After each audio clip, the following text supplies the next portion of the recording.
Russia's defense ministry has warned of an imminent provocation being prepared in Syria, one that will see terrorists stage a chemical attack and lay the blame on the Assad government. A strike on Kfar Zaita using poison-laden missiles is planned within the next 48 hours. Thus, some players outside the region are preparing yet more provocations on Syrian soil involving chemical weapons, with the aim of destabilizing the situation there and undermining the positive dynamics of the ongoing peace process. Earlier, I spoke to RT's Don Quarter about the story.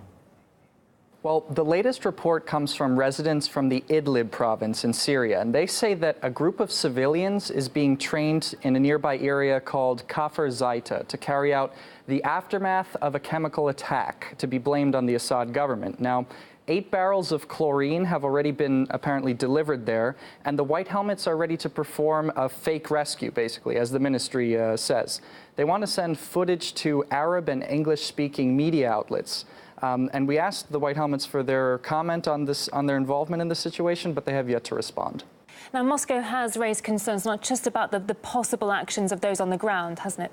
Yeah, absolutely. Just a few days ago, quite out of the blue actually, John Bolton said that Washington would be willing to respond very strongly if it thinks that the Assad government potentially used chemical weapons. Let's hear what he had to say. We now see plans for the Syrian regime to resume offensive military activities in Idlib province. We are obviously concerned about the possibility that Assad may use chemical weapons again. If the Syrian regime uses chemical weapons, we will respond very strongly. Now, interestingly enough, around the same time as John Bolton's statement, the USS The Sullivans was deployed to the Persian Gulf. And according to the Russian Defense Ministry, this is a destroyer-class ship armed with cruise missiles. And the ministry also claims that the US, the UK, and France might be prepared for a strike there. Now, Idlib province, what is the situation there at the moment? Who controls what? Well, it's the last terrorist stronghold in Syria. After the Syrian government's victory in and around Damascus, they cut a peace deal where saving thousands of civilian lives, but the trade-off was safe passage for the remaining terrorists in the area. They were sent in buses to Idlib. Now, 4 terrorist groups now control that area, the most powerful being Hayat Tahrir al-Sham, formerly known as al-Nusra, ties to al-Qaeda.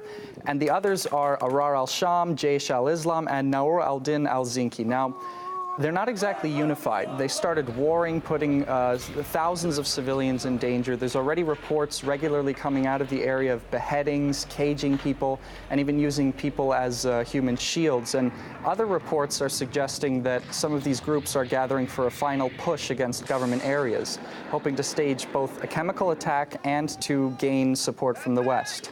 Now, the situation is made even more fragile because this specific area was deemed a de-escalation zone after negotiations between Russia, Turkey, and Iran. So with these reports pointing to Western intervention, the reorganization of terrorist groups, it's hard to see how any de-escalation would happen anytime soon.